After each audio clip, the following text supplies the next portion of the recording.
কি হাসিনার পাতানো নির্বাচন যে আগে আগেই জানি সরকারে কোন দল যাবে?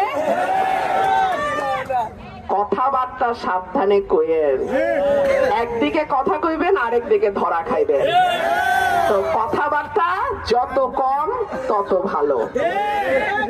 আপনারা কি করে এত শিওর হইলেন যে সরকার গঠন ওই দলই করবে? অন্য দলও তো সরকার গঠন করতে পারে, তখন আপনাদের কি অবস্থা হবে ওইটা আগে চিন্তা করেন। যাই হোক, আমার কথা পরিষ্কার, আমি চুরি করব না, আমার চেলা চামুন্ডা চুরি করবে না, আমার হাইকমান্ডেও কিছু দিতে হবে না। সুতরাং আমার মানুষ তাদের জন্য যেই বরাদ্দ আসবে তার পুরাটা তারা পাবে, এইখানে কোন রকম নয় ছয় চলবে না।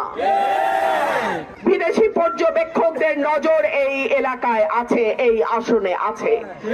আমি ঢাকায় ইউরোপিয়ান ইউনিয়নের পর্যবেক্ষকদের সঙ্গে বৈঠক করেছি, আজকে তারা এসেছিলেন সরাইলে।